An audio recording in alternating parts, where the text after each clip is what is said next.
आज हम second grade का जो सामाजिक विज्ञान के पेपर कर रहे थे, उसमें जो हम हर पेपर के 19 क्वेश्चन कर रहे थे, उसमें से 29 अक्टूबर 2018 का पेपर आज करेंगे। उसका पहला क्वेश्चन है, किसी वस्तु के उत्पादक के पूर्ति वक्र को प्राप्त करने के लिए निम्न में से किस घटक को स्थिर नहीं माना जाना चाहिए। ये क्वेश्चन अपने पहले वाले जो पेपर हुए थे उसमें भी अपन ने किया था, यानी ये क्वेश्चन रिपीट हुआ है। तो इसमें है, ऑप्शन है उत्पादन की तकनीक, कार्मिकों की मजदूरी, कीमत, वस्तु की कीमत और संबंधित वस्तुओं की कीमत। तो जो इसमें आंसर रहेगा वो रहेगा 3 नंबर। क्वेश्चन नंबर 2 है, साख नियंत्रण की गुणात्मक पद्धति है, यानी जो बैंक साख नियंत्रण करता है उसकी गुणात्मक पद्धति कौन सी है। तो पहला है बैंक दर, दूसरा खुले बाजार की क्रियाएं, तीसरा न्यूनतम उधार दरें और चौथा है रिजर्व अनुपात। तो गुणात्मक पद्धति है न्यूनतम उधार दरें, यानी जो उधार देने की जो दर है वो न्यूनतम कर दी जाएगी। क्वेश्चन नंबर 3 है, भारत में बेरोजगारी के आंकड़े कौन उपलब्ध कराता है। तो ये क्वेश्चन भी क्या है, बार बार रिपीट होता है। तो हम सबको पता है NSSO जो है, यानी राष्ट्रीय नमूना सर्वेक्षण संगठन है, जिसकी स्थापना 1950 में हुई थी, वो बेरोजगारी के आंकड़े उपलब्ध करवाता है। क्वेश्चन नंबर 4 है, साधन लागत पर शुद्ध राष्ट्रीय उत्पाद बराबर होता है। ये क्वेश्चन भी बार बार पूछा जाता है। साधन लागत पर जो शुद्ध राष्ट्रीय उत्पाद है उसके ऑप्शन हैं, बाजार मूल्य पर NNP प्लस प्रत्यक्ष कर और माइनस अनुदान। तो हम सबको पता है कि पहला ही आंसर क्या है इसमें सही है कि साधन लागत पर जो शुद्ध राष्ट्रीय उत्पाद होता है वो नेट जो नेशनल प्राइस प्लस प्रत्यक्ष कर और उसमें से जो सरकार द्वारा अनुदान दिया जाता है उसको माइनस कर दिया जाता है, तो शुद्ध राष्ट्रीय उत्पाद आ जाता है साधन लागत पर। क्वेश्चन नंबर 5 है, निम्न में से कौन सा किसी देश के लोगों के आर्थिक कल्याण को दर्शाने वाला एक सूचक है। तो इसमें पहला है प्रति व्यक्ति वास्तविक आय, दूसरा है व्यक्तिगत आय, तीसरा राष्ट्रीय आय, चौथा है घरेलू आय। तो इसमें जो पहला वाला ऑप्शन है वो क्या है, सही है, यानी प्रति व्यक्ति की वास्तविक आय जो उसका ब्याज वगैरह चुकाने के बाद या टैक्स वगैरह चुकाने के बाद उसके पास पहुंचती है, वो किसी देश के आर्थिक कल्याण का सूचक माना जाता है। क्वेश्चन नंबर 6 है, निम्न में से किसे विशुद्ध राष्ट्रीय उत्पाद में सम्मिलित नहीं किया जाता। यानी जब हम राष्ट्रीय उत्पाद निकालते हैं तो उसमें विशुद्ध राष्ट्रीय उत्पाद निकालते हैं तो उसमें किसे शामिल नहीं किया जाता। तो इसमें जो हमारा ऑप्शन रहेगा वो है मूल्यह्रास। 4 नंबर जो ऑप्शन है वो सही है। मूल्यह्रास को विशुद्ध राष्ट्रीय आय में सम्मिलित नहीं किया जाता।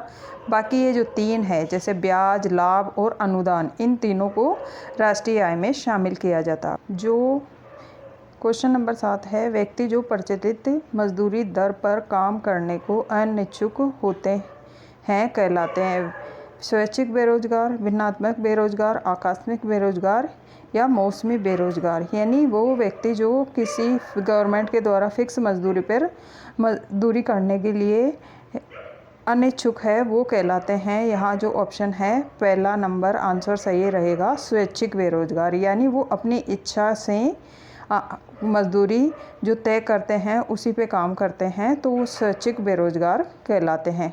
क्वेश्चन नंबर 8 है, आर्थिक उदारीकरण का मुख्य तत्व क्या है।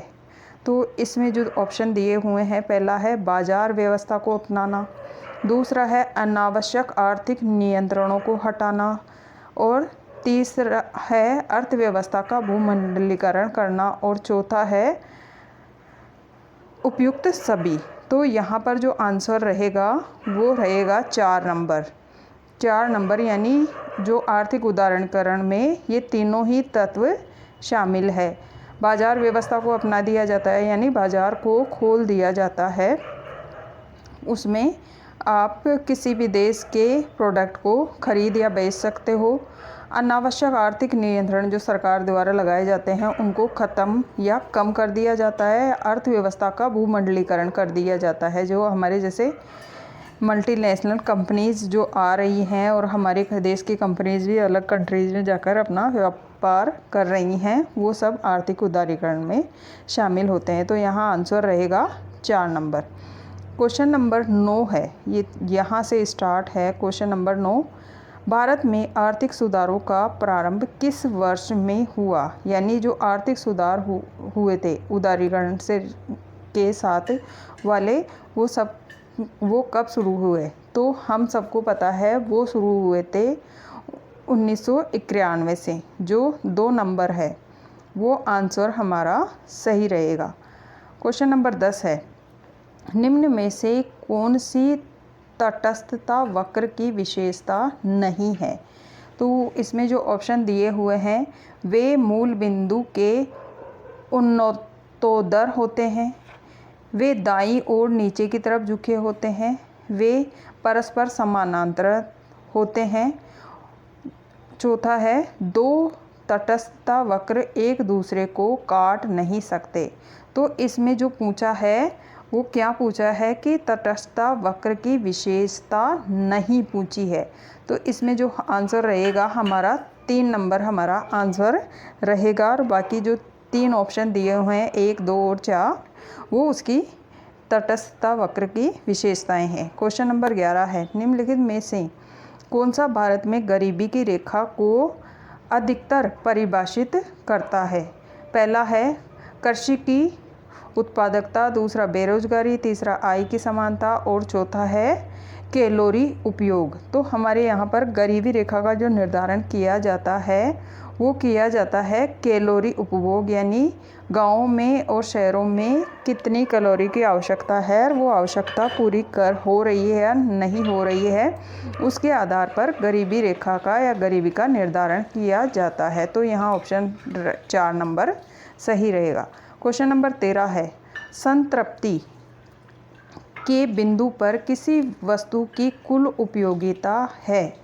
तो इसमें ऑप्शन दिए हुए हैं, पहला है 0, दूसरा न्यूनतम, तीसरा अधिकतम और चौथा है ऋणात्मक। तो यहाँ पर है जो आंसर रहेगा वो है 3 नंबर हमारा आंसर रहेगा, 3 नंबर। क्वेश्चन नंबर 13 है, ये नंबर मिसप्रिंट हो गए थोड़े से। क्वेश्चन नंबर 13 है, भारत की नवीनतम विदेशी व्यापार नीति की समयावधि है। तो नवीनतम व्यापार नीति जो उस समय पेपर आया था 2018 में, उस समय जो विदेश नीति चल रही थी उसकी जो समयावधि थी वो थी 2015 से 2020 वाली। तो यहाँ पर आंसर रहेगा 1 नंबर।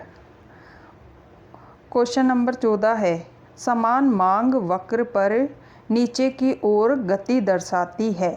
तो यहाँ पर है, पहला है मांग का विस्तार, दूसरा पूर्ति की विस्तार, तीसरा मांग में वृद्धि और चौथा है मांग में कमी। तो यहाँ पर जो ऑप्शन है उनमें से आंसर रहेगा 1 नंबर, समान मांग वक्र पर नीचे की ओर गति दर्शाती है कि मांग का विस्तार हो रहा है। क्वेश्चन नंबर 15 है, भारत की द्वितीय पंचवर्षीय योजना के वास्तविक शिल्पकार कौन थे? ये क्वेश्चन भी क्या है बार बार पूछा जाता है। तो हम सभी को ये पता है, पीसी महालनोबिस जो थे वो द्वितीय पंचवर्षीय योजना के शिल्पकार थे। क्वेश्चन नंबर 16 है, निम्नलिखित में से कौन सा केंद्रीय बैंक का कार्य नहीं है? सरकार को बैंकिंग सुविधाएं प्रदान करना, जनता को बैंकिंग सुविधाएं प्रदान करना, सरकार को उधार देना और वाणिज्यिक बैंकों को उधार देना। तो इसमें हमें जो पूछा है कि केंद्रीय बैंक का कार्य नहीं है, जो नहीं है वो है 2 नंबर, जनता को बैंकिंग सुविधा प्रदान करना। ये केंद्रीय बैंक का काम नहीं है, ये छोटे बैंक करते हैं। तो ये हमारा आंसर इसमें रहेगा 2 नंबर।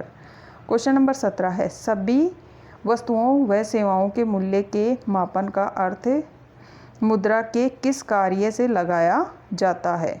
यानी सभी वस्तुएं और सेवाओं के जो मूल्य का आकलन है तो मुद्रा के किस कार्य से लगाया जाता है, तो इसमें जो ऑप्शन है उनमें से लेखे की इकाई यानी किसी मुद्रा की वैल्यू लेखन में कितनी इकाई है उसके आधार पर लगाया जाता है। तो यहाँ आंसर रहेगा 2 नंबर।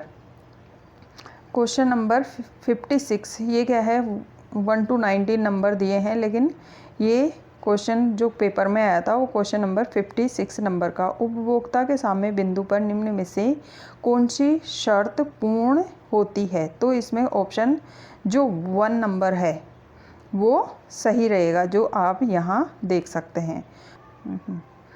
क्वेश्चन नंबर 19 है, निम्न में से किस राज्य का हिस्सा हाल ही के वर्षों में भारत के वस्तुओं सेवाओं के निर्यात में सर्वाधिक रहा? तो इसमें आंसर है गुजरात का वस्तुओं सेवाओं के निर्यात में हिस्सा सर्वाधिक रहा।